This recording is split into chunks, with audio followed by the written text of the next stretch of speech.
مجھے ایک دوست کہنے لگے کہ میرا دوست کہنے لگا کہ میں بیوی کے ساتھ بیٹھا کھانا کھا رہا تھا، بہت اچھا کھانا تھا، آنسو نکل گئے کھاتے ہوئے، کہنے لگا جب دانت تھے اور میدا ہاضمہ تھا تو اس وقت ملا کچھ نہیں، دانت بھی ہل گئے اور جسم کا ہاضمہ بھی کمزور ہو گیا، اب وہ زیادہ کھانے برداشت نہیں کر سکتا، کھانا ملا بھی اسی وقت۔ پہلی بے بسی کیا تھی؟ کاش مل جائے۔ دوسری بے بسی کیا تھی؟ کاش ہضم ہو جائے اور میں بیمار نہ ہو جاؤں۔ دونوں کیفیتوں میں بے بسی ہے۔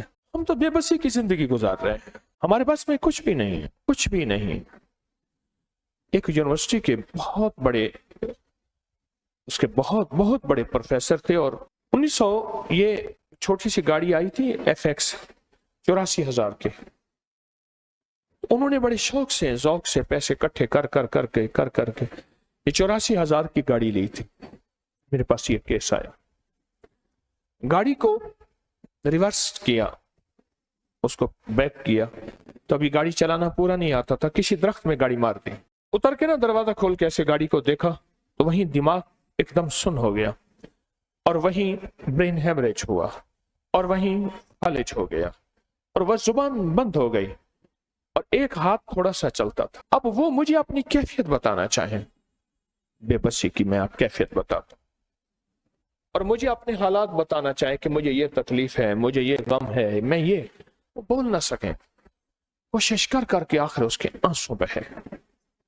پھر اس نے اشارہ کیا، اب اس اشارے کو سمجھنے میرے دل میں آیا، میں کہتے ہیں لائٹ جلاؤ، میں نے کہا لائٹ جلاؤ، کہہ رہے ہاں۔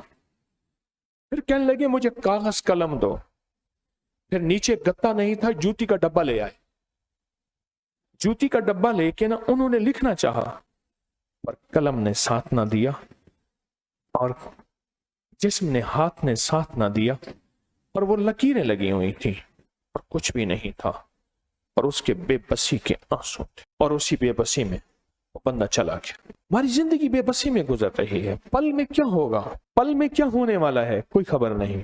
میرے فون کی گھنٹی بجی ہے، کیا اطلاع ملنے والی ہے، کوئی خبر نہیں۔ اور بے بسی کی آخری کیفیت یا اس وقت ہوتی ہے یا بچہ پخانے میں اور اپنی گندگی میں لتھڑا ہوا ہوتا ہے اور اپنے منہ کے اندر پخانے والا ہاتھ دیے چوس رہا ہوتا ہے منہ کے اندر، یا بے بسی کی وہ کیفیت ہوتی ہے، یا پھر بے بسی کی کیفیت مریض کی ہوتی ہے، یا بے بسی کی کیفیت بڑھاپے کی انتہا کی ہوتی ہے۔ ہم زندگی کے بے بسی کے مراحل طے کر رہے ہیں، مراحل ہیں زندگی میں کہ ہم بے بس ہیں، بس یہ طے کر رہے ہیں۔ میں نے زندگی میں بڑے بڑے لوگ دیکھے، مال، عہدے، آنا جانا لگا رہتا ہے میرے پاس اب بھی، آج بھی، لیکن یقین جانیے جن کی زندگی پہ ہم رشک کھاتے ہیں نا، ان کے ساتھ بھی کوئی بے بسی کی تکلیف اور کوئی بے بسی کی چونک اور کوئی بے بسی کا نظام ایسا لگا ہوا ہے، اور وہ بھی کہتے ہیں کہ اے کاش ہماری اس سے جان چھوٹ جائے، اے کاش ہمارا یہ مسئلہ حل ہو جائے، اے کاش ہماری زندگی میں کچھ یہ راحت کا سامان ہو جائے۔ وہ بھی بے بسی کے کسی نظام میں جکڑے ہوئے ہیں، وہ بھی بے بسی کے کسی نظام میں جکڑے ہوئے ہیں، اور انہیں بھی دعا کی ضرورت ہے، انہیں بھی کسی وظیفے کی ضرورت ہے، انہیں بھی کسی فقیر درویش کی نگاہ کی ضرورت ہے، انہیں بھی کچھ راحت کا سامان کی ضرورت ہے، انہیں بھی کوئی عافیت کا نظام مل جائے، اور ان کی یہ تکلیف اور ان کا یہ مسئلہ اور ان کی یہ مشکل اور ان کا یہ دکھ ختم ہو جائے، انہیں بھی اس کی ضرورت ہے، اور اشد ضرورت ہے، اشد ضرورت ہے۔ مال ہے، بہت زیادہ ہے۔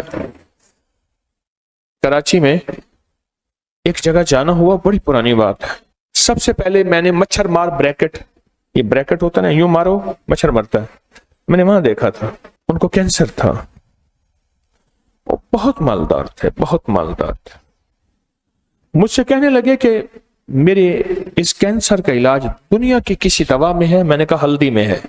وہ تو عام سی دوا ہے، میں نے کہا اس کے علاوہ کسی چیز میں نہیں ہے۔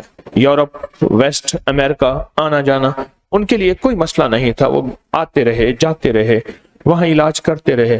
تھک ہار کے میں کراچی گیا ہوا تھا، تو ایک مخلص کہنے لگے آپ میرے ساتھ چلیں، بس آپ چلیں، بس آپ چلیں۔ میں گیا تو مجھے لے گئے